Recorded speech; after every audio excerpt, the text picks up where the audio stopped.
Assalamualaikum warahmatullahi wabarakatuh. Hari Minggu teman-teman, sekarang tanggal 21 kita review sampai di mana progres belajar literasi keuangan, belajar investasi di pasar modal ya. Tapi sebelum kita ngebahas tentang persahaman, saya mau merenung dulu nih teman-teman ya.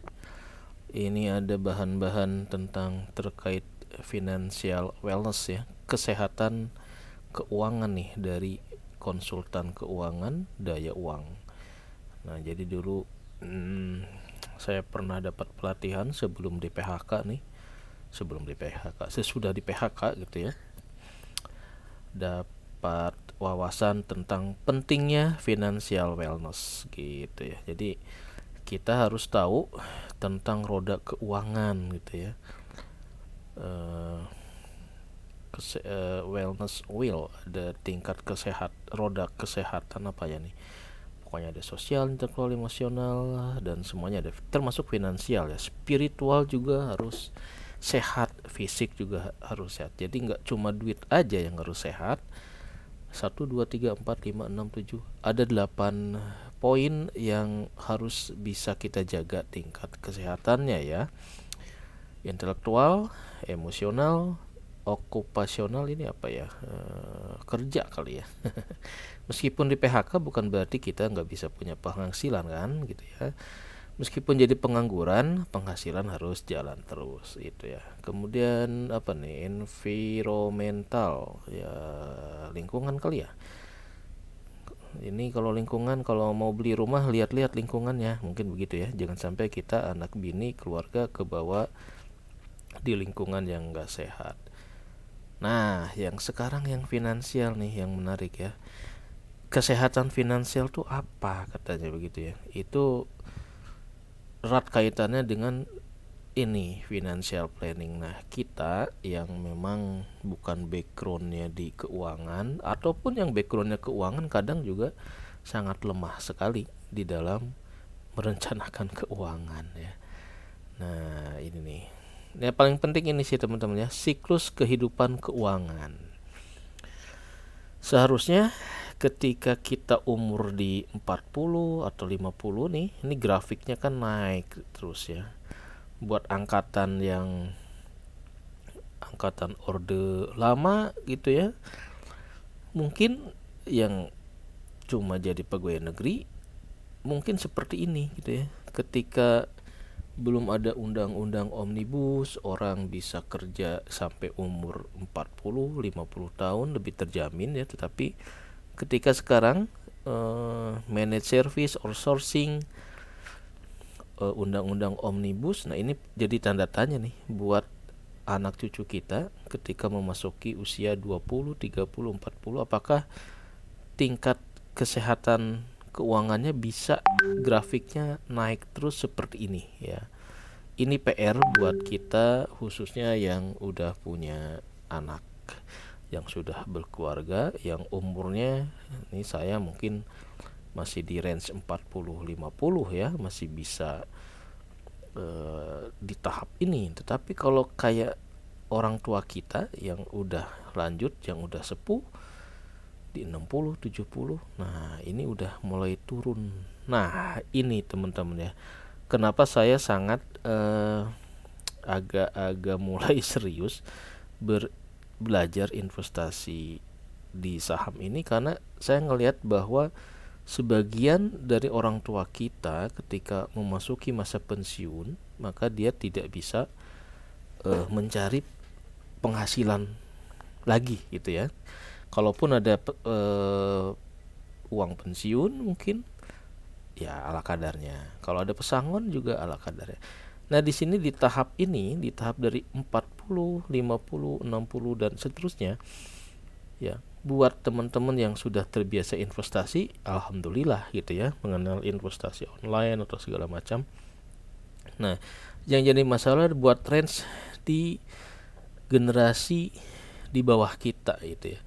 Buat teman-teman yang usianya masih kuliahan, mungkin di usia baru nikah, nah ini yang perlu perdalam ya. Karena makin hari tentu untuk menghasilkan grafik yang naik ke atas ini makin berat karena biaya hidup makin berat ya, tantangan persaingan juga makin berat. Jadi kita harus mencari sumber-sumber keuangan yang bisa menghasilkan dengan gampang gitu ya. Gampang dalam arti controllable gitu ya. Kalau kita usaha ya itu kan lebih susah. Tapi kalau kita belajar investasi sejak dini ya, dari sejak usia sekolah anak-anak kita diajarkan investasi, mudah-mudahan gitu ya, mudah-mudahan hidupnya bisa kayak Sandiaga Uno yang tiap tahun tinggal nunggu jatah dividen yang ratusan miliar dari saham-saham yang dia miliki. Nah ini kemarin ya, ini menarik juga ya, terkait dengan pensiun dini, di PHK ataupun disuruh berhenti kerja gitu ya. Terutama di sini ya, ketika kita dapat pesangon, ketika kita dapat duit, nah kita tinggal mencari berkah atau musibah. Bisa jadi berkah, bisa jadi musibah gitu ya. Jadi berkah kalau kita tahu cara muterinnya, tapi jadi musibah meskipun pesangonnya gede, tapi kalau kita nggak ngerti muterinnya, nggak ngerti memberdayakannya, ya wassalam gitu ya. Gitu teman-teman ya. Jadi kenapa fokus di channel yang kita pelajari bersama ini lebih fokus kepada belajar literasi keuangan gitu ya. Nah, literasi keuangan karena menurut saya itu saya juga masih keteteran gitu ya. Nah, ini PR besar buat generasi saya yang tidak pernah diajarkan oleh orang tua untuk ngurus yang namanya belajar literasi keuangan ya. Untuk generasi yang milenial dan yang lebih di kelahiran tahun 2000 mungkin ya, yang melek gadget, melek medsos, itu pemahaman tentang literasi keuangannya alhamdulillah lebih bagus ya. Tapi buat sebagian yang satu generasi dengan saya mungkin ya, yang kelahiran 70, kelahiran 80, nah itu yang agak-agak jadi kaum mediocre gitu ya. Dibilang miskin kagak, dibilang kaya susah ya. Jadi kaum menengah yang pas-pasan gitu. Kerja penghasilnya kurang, berhenti kerja nggak punya tabungan. Nah ini PR terbesar buat anak cucu kita, bagaimana meningkatkan literasi keuangan gitu ya. Karena di literasi keuangan ini merupakan alat agar kita bisa lebih arif dan bijaksana dalam mengambil keputusan dan mengelola keuangan dalam rangka mencapai kesejahteraan. Nah ini menarik teman-teman, karena kemarin lagi rame nih ada berita ini nih ya, yang lagi rame nih, mertua idaman katanya ini, dari sebagian milenial sampai pada berdoa semoga tidak mendapat mertua yang lagi ribut ini ya. Ini ada berita menarik bahwa salah satu artis atau apa ya, dituding main judi oleh mertuanya. Nah ini menarik ya, ini balik lagi nanti ke literasi keuangan. Jadi meskipun anak saudara menantu duitnya banyak, tapi kalau dia diinvestasikan ke bidang yang ya kelihatannya gampang tapi sebetulnya tidak gampang gitu ya, maka akhirnya dia akan menjadi investor yang cut loss. Makanya buat sebagian masyarakat, buat sebagian kalangan, investasi saham itu disebut judi ya, bisa jadi gitu ya. Kenapa? Karena sebagian orang menganggap investasi saham itu cuma klik-klik melototin angka doang gitu ya, tanpa melakukan ini namanya DYOR nih, do your own research, tanpa melakukan analisa, nggak baca prospektus ya, nggak tahu kenapa, nggak mau tahu kenapa harga saham itu tiba-tiba meroket, tiba-tiba turun gitu ya, bodoh amat yang penting cuan. Nah itu yang menyebabkan perilaku investasi saham yang seperti itu yang bisa lebih menyerempet atau lebih condong aspek spekulasinya yang besar, sehingga kita sepakat kalau yang spekulasi besar ya memang nggak beda jauh dengan judi gitu ya. Meskipun investasi saham itu bukan judi, tapi dia bisa mirip judi. Kenapa? Kalau bandar saham yang cuan mulu, kita yang jadi investornya cut loss mulu. Nah, berarti investasi saham itu oleh sebagian masyarakat disebut judi karena tidak mendatangkan keuntungan. Nah, ini gara-garanya si ibu ini menginformasikan bahwa si artis ini rugi sampai 200 juta untuk bermain judi saham. Coba yang 200 juta cut loss atau potensial loss ya, mentalnya, kesehatan mentalnya kayak apa. Kalau yang real investor nyantai aja, loss potensial 200 juta dia nyantai aja. Kenapa? Karena dia tahu cara untuk recovery-nya.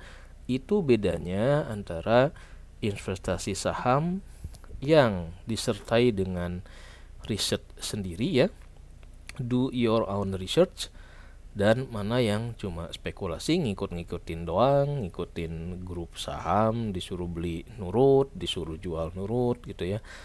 Nah, ini harus kita tegaskan, kita investasi sahamnya bukan yang seperti itu, tapi kita belajar investasi sahamnya yang memang diiringi dengan belajar untuk melakukan analisa.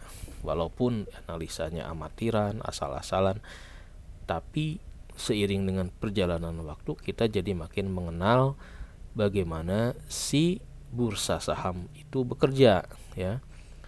Biar nanti nggak kejebak teman-teman ya. Ini bagaimanapun pilihan kita jadi spekulator, spekulan ataupun investor ini adalah bagaikan minyak dan air gitu ya.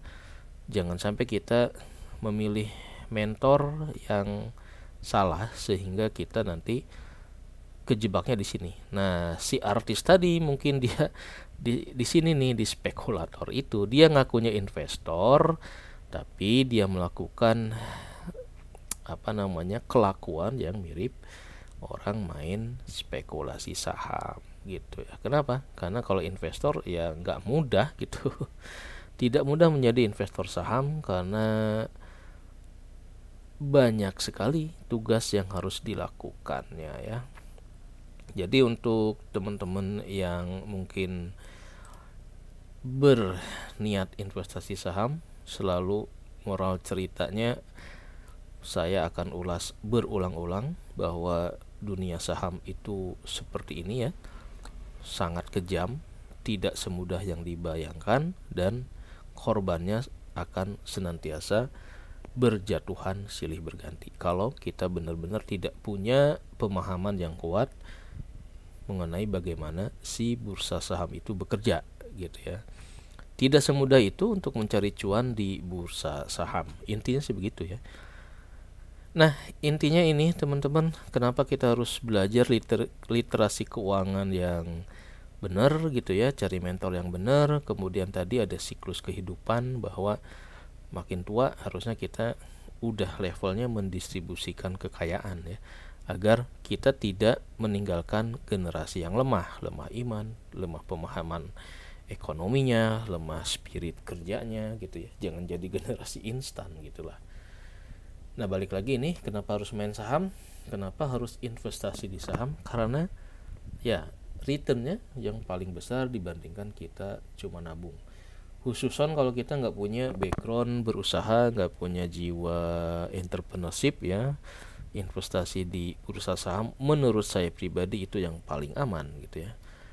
Oke, jadi temanya sekarang adalah investasi saham itu harus diimbangi dengan ya pembelajaran gitu ya, do your own research gitu ya. Jadi kita harus melakukan analisa sebelum kita membeli, sebelum kita menjual. Jangan sampai tergoda, jangan sampai kita membeli saham yang udah jelas-jelas harganya naik turun roller coaster tapi kita beli. Itu pasti masuk ke spekulasi, dan spekulasi adalah temannya judi gitu ya. berkah enggak berkah nanti dari sini ya. Kalau Anda beli trading, spekulasi, keberkahannya itu ya begitu deh gitu ya. Dipertanyakan gitu. Oke, disclaimer seperti biasa bahwa ini adalah sharingan saya belajar literasi keuangan, wabil khusus berinvestasi di pasar saham. Progres-progres belajarnya ya seperti ini akan saya sharing terus. Ini bukan ajakan untuk membeli ataupun menjual atas saham-saham, tapi ini cuma sekedar sharing bahwa apa yang saya lakukan dalam rangka do your own research itu ya seperti ini. Nah, ini bisa jadi inspirasi buat teman-teman. Kalau cocok ya alhamdulillah, kalau tidak ya bisa cari dari master-master senior saham yang lain. Jadi mindsetnya seperti ini teman-teman dalam berinvestasi saham ya. Investasi saham bukan judi, tapi dia mirip judi. Kalau kita belinya banyak aspek spekulasinya.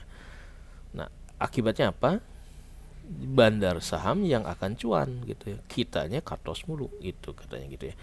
Kata YouTuber saham itu 90% investor saham yang ngakunya investor saham cita-citanya cut loss. Kenapa? Karena tidak malas melakukan ini, malas melakukan research gitu ya. Kemudian yang keduanya adalah, nah ini salah. Kalau investor dia lebih ke long term, bisa jadi dia ngincer dividen gitu ya, dan dia beli sahamnya yang jelas-jelas saham yang menguntungkan, yang punya prospek. Prospek tidaknya suatu saham ya sebetulnya dilihat dari dia kemampuan dia membagi dividen ya. Jadi sekarang saya mulai fokus membeli saham yang perusahaan-perusahaan yang rajin bagi dividen gitu ya.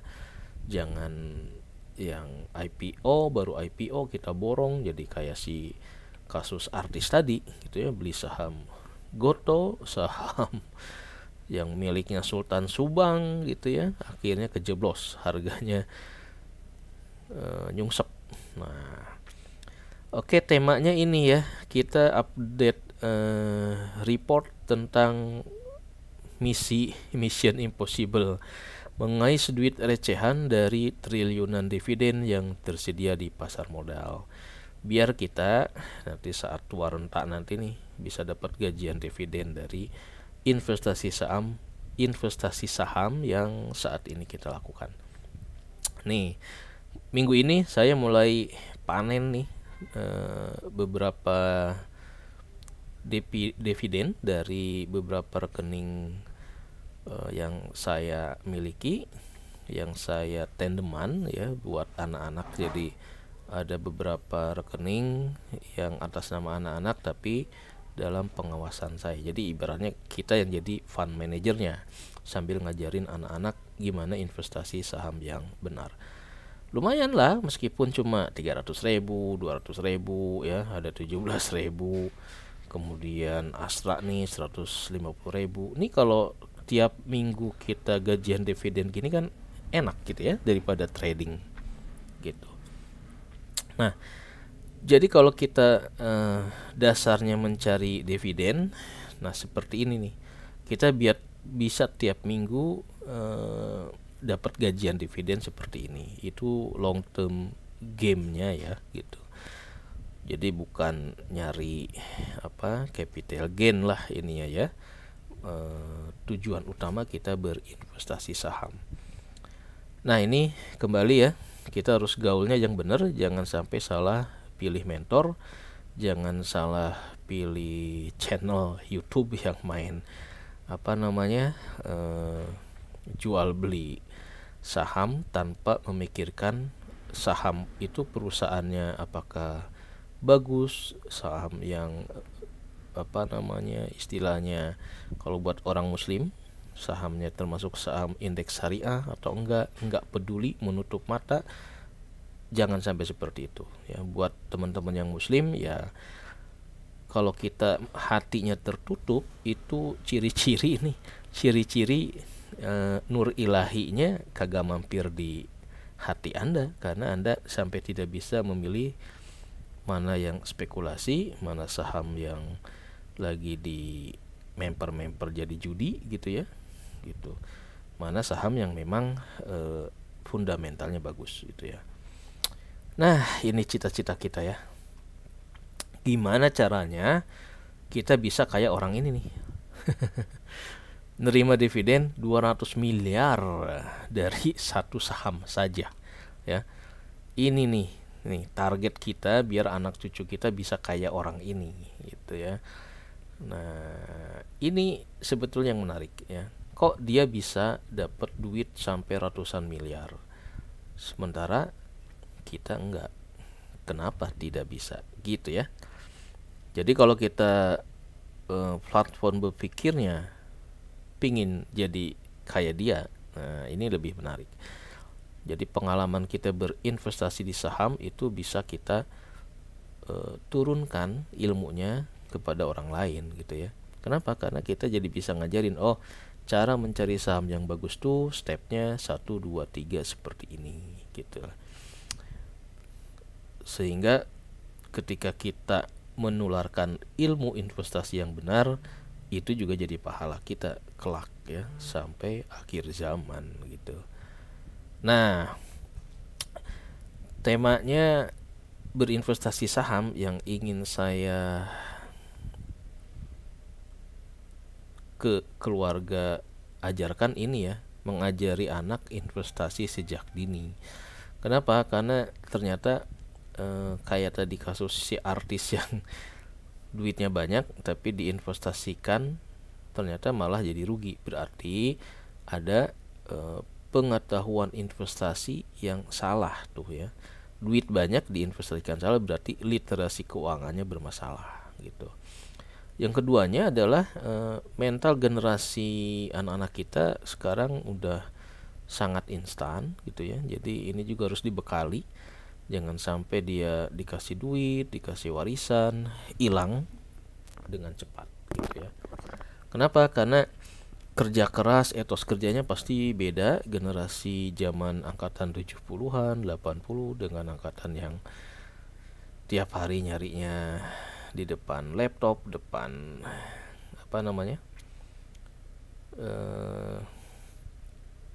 medsos gitu ya. Karena dia lebih instan, pasti secara etos kerjanya juga mentalnya akan beda. Nah, yang keduanya adalah di sini bahwa fakta nyari kerja makin susah, maka ya udah mahal-mahal nyekolahin anak, kuliah juga mahal, habis kuliah nganggur. Nah, mendingan sedari dini ajari anak untuk cara gajian, nyari gajian dari dividen saham ya. Nah, cuma ya tentu harus diimbangi dengan pengawasan. Jangan sampai kayak si Tole ini dikasih modal main saham langsung beli saham-saham yang aneh-aneh gitu ya. PT Bau Tanah dibeli gitu. Nanti amblas deh modal dari orang tuanya. Ini adalah tema sentral dari belajar literasi saham, ngajarin investasi saham sekeluarga biar bisa gajian dividen. Nah, ini misi kita, gimana kita bisa kecipratan 226 triliun dari dividen di pasar saham ya. Caranya gimana? Nah, ini adalah permainannya ya. Ya caranya harus mau nggak mau kita harus beli saham emiten-emiten yang ngebagiin dividen sebanyak 200 triliun ini. Misalkan Bank Mandiri nih, labanya 241 triliun. Nah, kalau kita beli saham Bank Mandiri, otomatis setiap tahun bakal kecipratan ya sekian perak dari dividennya. Itu ya yang harus diingat. Kenapa kita ngincernya nih ujung-ujungnya adalah dividen. Nah, ini yang jadi masalah tinggal ini ketika kita tahu di pasar modal ini ada ratusan triliun, kita mau nggak mengutin ya dari total dividen itu kita kebagian berapa sebagai rakyat jelata gitu ya. Dan pertanyaannya ini, apakah memang bisa gajian dividen tiap bulan? Nah, ini yang lagi saya pelajari gimana caranya, karena nggak mudah juga, ada dividen trap, ada macam-macam lah ya tantangannya. Ini yang lagi coba kita pelajari, mana saham mana saja yang aman, tidak terjebak oleh dividen trap itu, biar kita kecipratan ya sedikit banyak dari 226 triliun dividen yang dibagikan itu. Yang keduanya, investasi saham juga masih ada polemik halal dan haram, dimana kalau mau yang benar-benar halal katanya motifnya harus dividen, motivasi ngejar dividen ya. Kalau motivasi selisih harga nanti kejebak deg-degan ya, karena ada spekulasinya lah gitu ya. Meskipun secara aturan MUI investasi saham ngejar capital gain juga ya boleh-boleh aja, dengan syarat sahamnya dibeli tidak dengan hutang gitu ya. Dan ada aturan kapan akadnya itu aman buat diperjualbelikan. Nah, pertanyaan terbesar saya, teman-teman, saya masih berpedoman bahwa saham itu zero sum game gitu ya. Artinya kalau saya untung berarti ada yang rugi, kalau saya rugi berarti ada yang ambil untung. Nah, saya masih ada pemikiran seperti itu. Tapi kemarin saya lihat di channelnya Pak Gita Wirjawan sama Grace Tahir ya, dia ada yang menarik. Kenapa pasar saham itu indeksnya naik terus? Jadi kenapa harga saham BCA Mandiri naik terus ya, sampai harus stock split lah gitu. Nah, ini pertanyaan yang menarik teman-teman, untuk menetralkan asumsi bahwa saham itu zero sum game. Nah, jadi dijelaskan oleh Pak Gita bahwa ya tren populasi penduduk itu kan naik terus gitu ya. Kita yang udah jadi orang tua, yang udah pensiun gitu, kemudian anak-anaknya udah dewasa, maka anak-anaknya kerja, dapat dong dia gaji, dapat upah, dapat pendapatan gitu ya. Nah, buat sebagian yang penduduk yang udah melek investasi mungkin dapat dividen segala macam ya. Nah, dari dua sumber ini, maka inilah yang menjadi sumber investasi ya. Yang dividen, yang dapat dividen tahunan, sebagian besar pasti di reinvest lagi, karena dia udah menikmati gampangnya dapat duit dari dividen kan. Nah, yang baru angkatan kerja baru, yang baru dapat bonus, bisa ada duitnya ada sisa, maka dia akan berpikir duitnya itu bakal dikemanain, maka dia akan diinvestasikan nih, gaji, upah, kalau dapat warisan, dapat warisan rumah dijual, duitnya tabungannya bunganya 0%, maka dia akan berpikir mencari sarana investasi lain. Sayangnya sarana investasi yang ada itu terbatas kan ya, pasti terbatas, karena ujung-ujungnya kalau nggak properti, investasi saham, reksadana, emas, ya itu aja sih gitu ya. Makanya ini dari dua sumber tiap tahun dana yang bertambah ini ya, dari populasi penduduk yang menghasilkan orang yang existing investment, dari dividennya diinvest, kemudian yang orang-orang yang duitnya ada kelebihan, dia juga ingin investasi, maka kalau dia investasi di saham, otomatis dong duitnya, sementara sahamnya kan terbatas nih, yang blue chip ya, jadi rebutan, otomatis harganya bakal naik. Nah, inilah kenapa secara fakta tren harga saham itu, indeks harga sahamnya akan kecenderungannya naik terus gitu ya, kecuali kalau kondisi ada perang, ada apa, mungkin hancur gitu ya. Tapi kalau kondisi normal ya kemungkinan akan harganya naik terus. Di sini sebenarnya peluang ya buat nanti anak cucu kita, kalau dia ngerti mana sarana investasi yang lebih menjamin masa depannya, maka dia akan ya nggak jauh-jauh dari pasar uang dan pasar modal gitu ya. Kenapa? Ya karena gini, ratusan triliun dividen yang tadi dibagi-bagi itu sebagian besar mungkin di reinvest lagi ke pasar saham. Nah, ini penjelasan dari Pak Gita Wirjawan yang menerangkan bahwa kenapa investasi di pasar saham itu ya sangat-sangat menarik dan memberikan return yang tinggi ya, seperti yang di ini nih yang tadi disebutkan bahwa return dari saham dibanding yang lain mana ya? Kayaknya bukan yang ini deh. Bukan di sini ya. Return saham dibandingkan misalkan naruh di deposito, di instrumen yang lain, instrumen saham itu memberikan return yang lebih besar ya, gitu. Nah, buat yang ngerti tentang tata cara investasi, tentu lebih menarik di saham gitu ya, daripada di obligasi, daripada naruh emas, daripada naruh di bawah bantal apalagi. Nah, ini kalau kita udah ngerti, udah paham tata cara kerja si pasar modal, tentu kita akan all out belajar di sini ya untuk ngejar dividennya.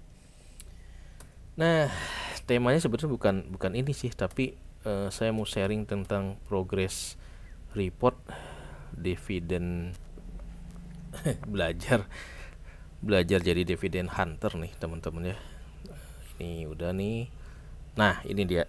Jadi minggu ini saya mulai dapat pembayaran dividen dari beberapa emiten ya. Ada Mtel, ada Astra, dari beberapa rekening RDN yang saya kelola ya. Jadi saya ada, karena anak saya banyak yang udah punya KTP ada 3, jadi saya modalin biar bisa belajar bareng gitu ya. Meskipun yang melakukan transaksinya saya juga gitu ya, tapi secara tandeman anak-anak mulai ada yang mulai ngerti gitu ya.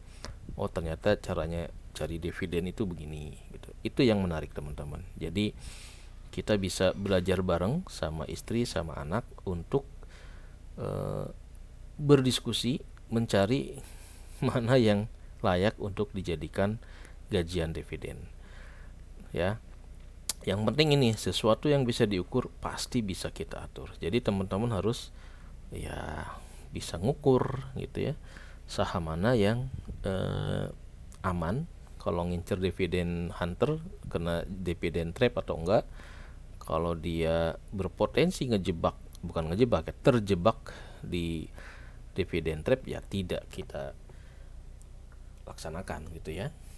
Ini merupakan mission impossible ya. Kenapa? Karena belajar mengais duit recehan dari triliunan dividen yang tersedia di pasar modal. Tapi ini seru teman-teman ya.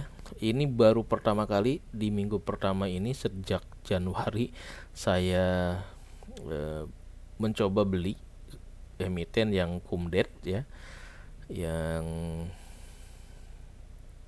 membagi dividen, meskipun beli sahamnya itu udah di tanggal kumdet. Agak ini ya, karena untuk pembelajaran aja ya. Idealnya sih kita ngoleksi dari jauh-jauh hari gitulah. Nah, jadi dari beberapa rekening dana nasabah ini ada udah lumayan nih gajiannya ya. Nah, seperti ini nih. Jadi saya bikin target belajar investasi sekeluarganya seperti ini nih. Ada bapaknya belajar, emaknya, anak yang gede gitu ya. Saya ada di 3 RDN, Stockbit, Ajaib, dan Mandiri, tapi yang aktif itu di Stockbit ya, karena kemudahan buat narik data ke Excel buat kita lakukan analisa. Nah, ini di minggu-minggu lalu ini anak saya udah belajar beli saham Sido dan Matahari, meskipun dapat dividen tapi ini kena dividen trap gitu ya. Nah, nanti kalau teman-teman misalkan kebutuhan biaya hidup per bulan sekian ya, tinggal bisa berkalkulasi nih, berarti setahun kan butuh sekian, berarti target untuk gajian dividennya kita bisa tetapkan berapa. Nah, itulah sesuatu yang bisa kita ukur, pasti bisa kita atur ya. Yang penting nih spiritnya ini ya, dari ratusan triliun dividen di pasar saham, kita yang jadi rakyat jelata harus bisa kebagian gitu ya. Jangan plonga-plongo doang, nggak kebagian apa-apa, nanti yang kaya cuma Sandiaga Uno doang gitu ya. Ya, karena dividennya ratusan triliun, kita kagak kebagian apa-apa karena malas belajar. Nah, ini yang sampai progress report di minggu ketiga Mei, pilot project gajian dari dividen sekeluarga ya. Jadi emitennya ada Mtel, Sido, Matahari, dan Astra nih. Total lumayan nih. Udah mulai terkolek 1,5 juta dari dividen ini ya. Nah, meskipun ini ada yang masih kena dividen trap. Makanya temanya sekarang gimana caranya hunting dividen yang aman dari dividen trap. Nah, tujuannya apa nih? Ya, biar anak-anak kita lebih cepat mandiri secara finansial. Kalau kita udah tahu satu emiten yang dividennya bagus, kemudian dia juga tidak menjebak harganya karena tidak berfluktuasi ketika menjelang kumdet, nah itulah yang harus kita tabung saham gitu ya. Nanti ujung-ujungnya nabung saham, baru gajian dividen, habis itu ya tinggal lakukan yang lain lah ya. Begitu dividen dapat 1,5, tinggal kita reinvestkan lagi ke saham-saham yang yieldnya lebih tinggi atau paling tinggi gitu ya. Ini dari beberapa saham ini ada beberapa saham yang dividen per share-nya nih gede banget ya, kayak si Matahari, Astra. Ini kok Matahari sama Astra sama ya? Ini salah nih kayaknya nih. Oke, nah ini walaupun udah mulai nyicipin pembayaran dividen, tapi ternyata ada yang namanya dividen trap. Dari 5 emiten ini cuma Astra doang nih yang saya nggak kena dividen trap. Sisanya ini minus ya, karena kita beli di harga kumdet. Nah, itu yang harus diwaspadai kalau teman-teman mau ngincer dividen ya. Ada yang namanya dividen trap gitu. Tapi dari uji coba ini saya terus terang aja jadi ini juga ya, seru juga nih. Kenapa? Karena kita jadi tahu gimana caranya buat nanti hunting yang sekiranya potensi kena dividen trapnya itu agak minor gitu ya. Kita lihat dari historical datanya, apakah saham itu udah naik tinggi atau tidak. Nah, itu yang bisa kita analisa ya. Jadi kayak ini nih, anak saya beli Matahari di harga 5.000, tapi ketika udah ex-date dia terjun ke 4.000. Jadinya malah potensial loss, dividen yang cuma berapa, lossnya malah gede. Nah, ini dia. Jadi kita harus bisa ngukur begini teman-teman ya. Harus orat-oret, rajin ngitung-ngitung gini. Kalau nggak pandai-pandai menganalisa, kita bakal nebak-nebak gitu ya. Bakal lebih berspekulasi karena kita jadi nggak tahu nih beli ini boncos enggak dari dividen trapnya nih.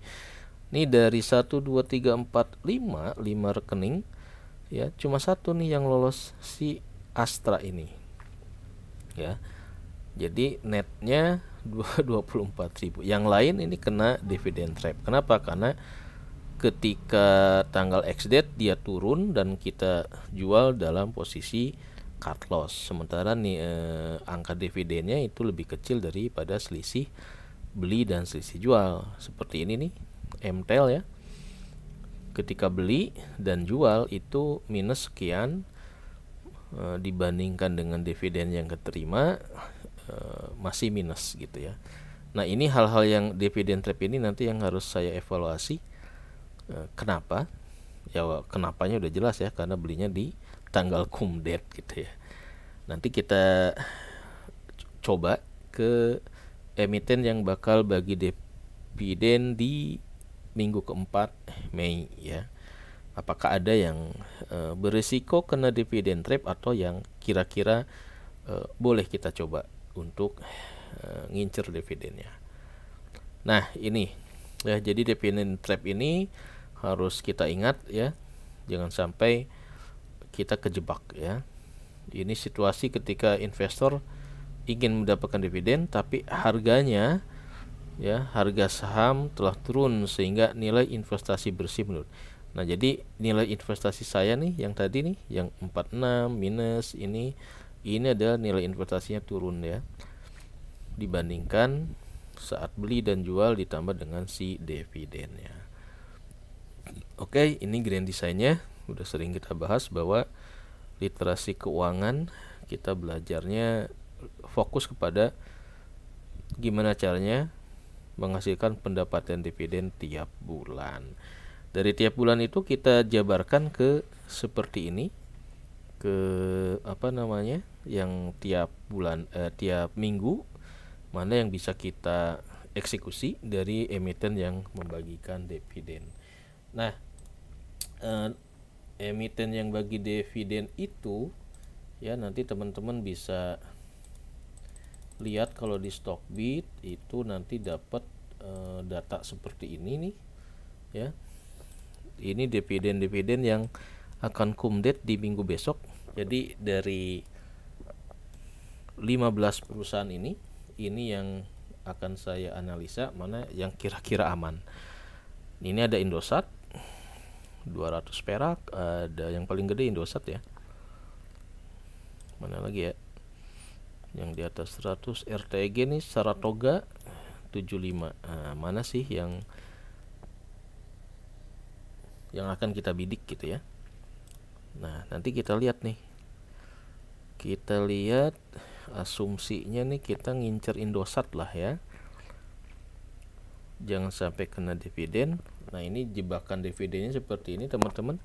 Kita jangan sampai beli melebihi kumdet ini ya. Karena kalau kita belinya setelah kumdet kita nggak bakal dapat dividen gitu ya. Jadi kalau mau beli, batas tanggal terakhir harus sama dengan si kumdet ini. Nah, nanti tinggal kita lihat aja apakah harganya udah meroket dibandingkan beberapa periode sebelumnya gitu. Kalau dia harganya sudah naik, nah itu berarti ada potensi kita kena jebakan dividen. Oke, jadi dividen trap yang paling harus dilihat adalah harga ketika tanggal akhir beli ya. Hati-hati jangan sampai jadi korban dividen trap. Ini udah pernah kita bahas sebelumnya. Ciri-cirinya sih mudah ya. Harganya meroket sampai periode kumdet. Nah, nanti kayak apa nih ya? Harga yang meroket di periode kumdet tuh kayak apa? Nah, ini balik lagi ke sini. Biar tidak kena dividen trap, yang harus kita lakukan analisa pergerakan harga, analisa fundamental tentu ya, karena nggak semua perusahaan akan bisa bagi dividen gitu ya. Yang kedua juga waspada sama dividen. Ini juga bisa jadi jebakan bagi dividen, bisa menjebak kita juga ternyata ya. Ini agak-agak seru nih. Kok bisa gitu ya? Bagi dividen tapi kita kena jebakan. Ini yang contoh di MTEL, kenapa saya kena dividen trap.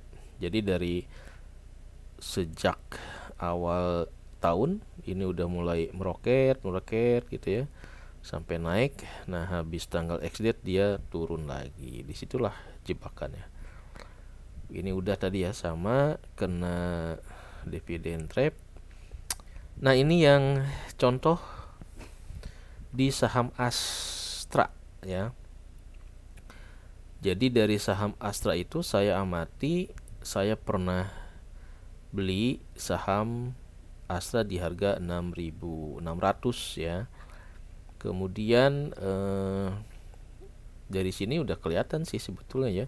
Dari sejak awal 2-3 bulan sebelumnya biasanya udah kelihatan bahwa harga si suatu saham yang akan bagi dividen itu bakal naik pelan-pelan ya, sampai menjelang kumdetnya. Nah, ketika di sini puncaknya adalah 6.600. Ini tanggal kumdet di mana saya beli buat uji coba jadi dividen hunter ya. Ketika besoknya di tanggal 5 X date langsung drop ke 6.100. Nah, ini masih mending ya. 6.100 kan masih ada selisih 450 ya. Sementara dividennya kan 552, sehingga secara total ini masih ada untung lah ya gitu. Ini yang menyebabkan kita nih masih plus atau minus. Jadi untuk case-nya Astra saya masih dapat plus 24 rebong ya. Jadi capek-capek beli dividen, menganalisa gitu ya, dapatnya cuma segini. Tapi nggak apa-apa, ini justru kita jadi tahu, oh seperti ini yang dimaksud dengan dividen trap. Jadi tahun depan kalau mau ngincer dividen Astra, jangan beli di sekitar kumdet gitu ya. Ini belinya saya bener-bener di hari si kumdetnya gitu.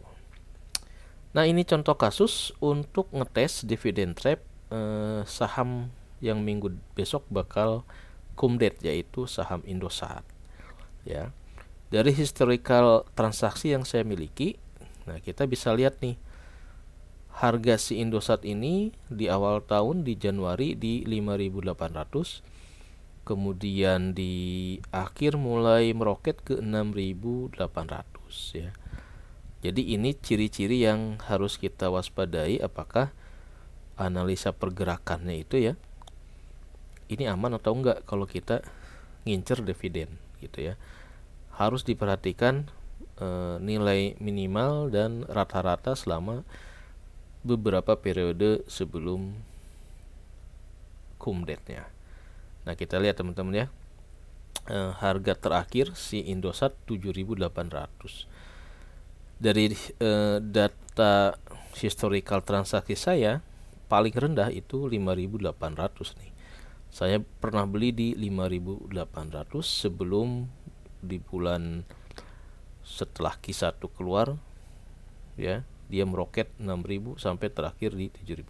Sehingga dari 5.000 ke 7.000 ini saham Indosat itu udah naik hampir 2.000 ya. Sementara dividennya itu cuma 200 perakan, 250. Jadi kalau kita beli di minggu-minggu ini dengan harga yang udah meroket seperti ini ya, ini ada potensi kalau harga nanti balik ke 6 ribuan gitu ya. Nah, itu yang ditakutkan. Jadi waspada kalau mau beli saham Indosat di tanggal-tanggal bulan Mei menjelang kumdet ini, karena potensi terkena dividen trap. Kira-kira seperti itu sih yang saya petakan gitu ya, belajar biar nggak kejebak di dividen trap gitu ya untuk saham si ISAT ini. Nah, kenapa? Karena dividennya cuma 200-an. Kalau mau nekat ya bisa aja sih kali ya, asal nanti kita percaya bahwa nanti ketika ex-date sahamnya nggak akan turun lebih dari 200, tapi kayaknya nggak mungkin deh ya. Orang kan udah tahu nih dividen sekian, dari sini harga berapa, bandar-bandar pasti ngerek duluan lah biar harganya flying to the moon gitu ya. Oke, jadi ini salah satu contoh di mana kalau kita beli saham Indosat untuk ngincer dividen, kemungkinan ini bakal kena dividen trap ya. Jadi waspadai harga saham Indosat di kumdet yang sudah meroket tinggi dari sejak awal Januari gitu ya. Jadi sini nih udah cuan banget ya kalau kita ini nggak dilego. Cuma dapat segini nih uji cobanya ya. Ini masih uji coba semua teman-teman, beli dicoba hold berapa bulan udah tergoda untuk jual ya. Kenapa? Karena saya harus memperbanyak transaksi saham-saham yang lain biar ada data untuk kita plototin, karena dananya terbatas gitu ya. Jadi udah beli ini kita jual, kita beli yang lain gitu ya. Oke, apalagi ya, saya kira itu aja untuk pembahasan kali ini. Baru sampai belajar tentang ISAT. Sebetulnya ada satu lagi yang akan saya incer ya, yaitu BC, tapi BC belum RUPS, jadi belum ketahuan berapa si dividennya nih ya. Ini untuk Astra modalnya segini 1,9 buat belajar memahami dividen hunter, dapat dividennya 100 sekian, berarti returnnya itu sekitar gede juga ya, 8,32% teman-teman ya. Beli sahamnya segini dapat dividen segini, dalam satu hari dapat return 8%. Nah ini kalau teman-teman nabung 1,9 2 juta lah ya di rekening tabungan, sebulan coba berapa ya, bunga tabungannya paling 10.000 juga enggak kali ya. Nah ini yang menarik dari investasi di pasar modal, memberikan return yang tinggi. Apalagi kalau kita udah jago banget ya mencari saham-saham yang punya dividen yang yieldnya tinggi ya. Jadi nanti ini juga ada target dividen perusahaan yang memberikan imbal hasil yang tinggi dibandingkan dengan harganya gitu ya. Jadi yieldnya yang tinggi ini potensi buat kena dividen trapnya agak lebih rendah lah gitu ya. Oke, jadi di minggu keempat besok ini adalah yang akan saya incer nih, ISAT. Tapi ISAT kayaknya warningnya seperti ini, harganya udah naik. Nah yang kedua adalah si BC ya. BC ini harga historikalnya seperti ini teman-teman ya, di 1.500. Kita lihat harga terendah ya dari range transaksi dari Maret sampai dengan Mei ini, harga terendahnya di 5.000 gitu ya dari catatan transaksi yang pernah saya lakukan. Kemudian last price-nya harga minggu lalu di 15.40. Sehingga dari range harga ini si harga saham BC ini udah naik 40 gitu ya. Kemudian kita lihat di dividen tahun lalu, ini saya masih pakai dividen tahun lalu karena dia belum rups, belum ketok palu berapa dividennya. Tahun lalu dia bagi dividen 68. Nah kalau kayak gini nih, dividen lebih besar daripada kenaikan harga sahamnya. Nah ini yang layak kita coba untuk dijadikan project dividen hunter. Kira-kira seperti itu teman-teman. Nanti kita update lagi dividennya si BC ini, dia di berapa ya, karena ini masih tahun lalu nih, tahun 2002. Dan kita lihat juga si BC ini tahun 2002 itu harganya juga 1.500 juga nih, stabil ya. Nih Juni 2002 di 1.500, sekarang juga 1.500. Jadi harganya nggak meroket nih, nggak kayak si Indosat ya. Indosat tahun lalu berapa ya? Oh ini datanya data ini ya, tahun lalu 7.700 ternyata di Agustus ya, 7.700, dividennya juga 2.800. Oke teman-teman, kayaknya itu dulu yang harus kita lakukan ya. Jangan lupa lakukan analisa pribadi, do your own research agar kita berinvestasi sahamnya bukan spekulasi gitu ya.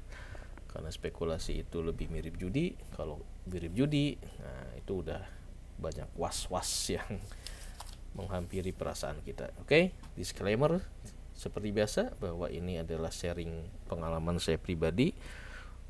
Semoga bisa jadi inspirasi buat teman-teman semuanya. Dan jangan lupa patokin cita-cita biar bisa jadi orang ini, dapat dividen 218 miliar tiap tahun dari satu emitennya ya. Amin. Assalamualaikum warahmatullahi wabarakatuh.